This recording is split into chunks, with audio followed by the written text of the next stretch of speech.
之亦有設計鋪砌較大件嘅外牆瓦，花式好多添。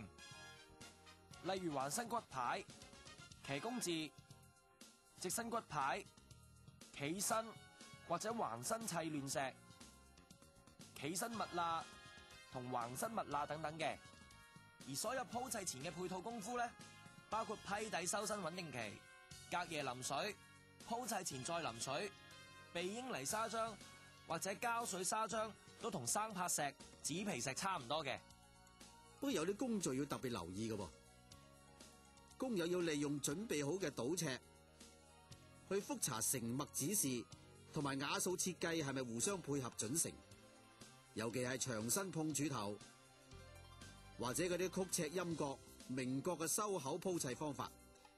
而呢啲收口設計花式亦好多，由普通嘅兩件瓦互碰有冚角，或者冇冚角即係雲石角，用明角轉角瓦同埋45度切角，即係 Jolie H 等等嘅。另外，因為外牆比內牆要砌瓦嘅面積大好多啊，所以開始砌瓦前先將需要介紹嘅瓦備妥。當然又要因應各工友嘅功夫快慢嚟到備料，千祈唔好浪費啊！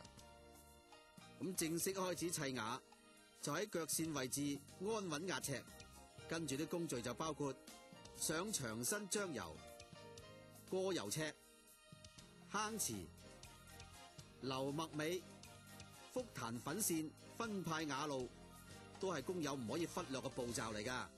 咁砌瓦先由壓尺面開始，一行一行由底砌上。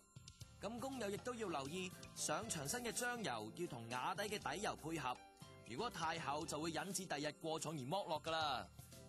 如果用瓦底唔上底油直接放上牆身嘅話，漿油相對就要較厚。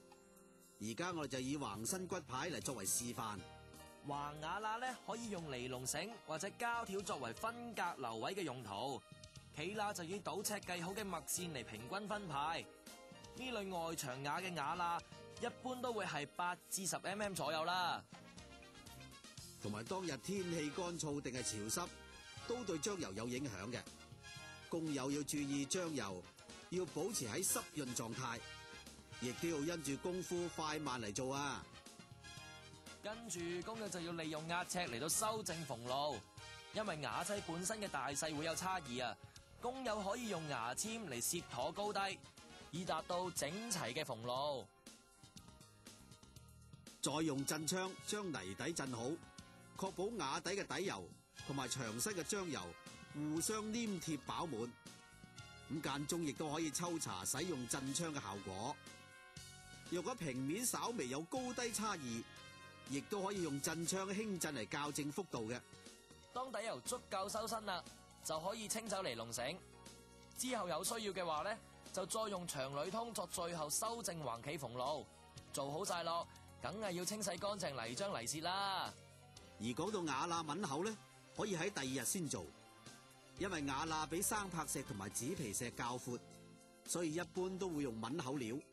無論係深淺色，工友都要依足生產商嘅指示嚟做抿口嘅。有啲設計會中意用抽坑詞再扼實抿口，令瓦罅抿口有起小半圓坑嘅效果。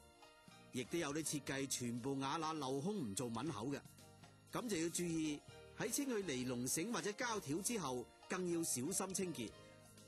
當做完晒抿口之後，一樣要用濕海綿粗抹一次，等石面乾咗再抹乾淨一次嘅。仲有其他嘅砌瓦花式，不如簡單咁講下啦。就講騎公字砌瓦先啦，佢嘅企罅可以利用短膠條管住瓦罅嘅闊度，而多數會配合埋界攝瓦嘅。直身骨牌砌瓦就需要較多嘅企身墨線嚟保證企身瓦路齊整美觀。咁至於砌亂石咧，就要注意較密嘅伸縮縫配合，同埋表面可能凹凸嘅效果噶噃。嗱，而漿底同埋石之間嘅黏貼程度就更加要小心啦。而橫身密罅同埋企身密罅就要各自配合必須嘅伸縮縫。總之砌任何花式或者做任何效果觀感等等咧，基本都要令漿油同瓦仔互相黏緊，確保冇後遺症。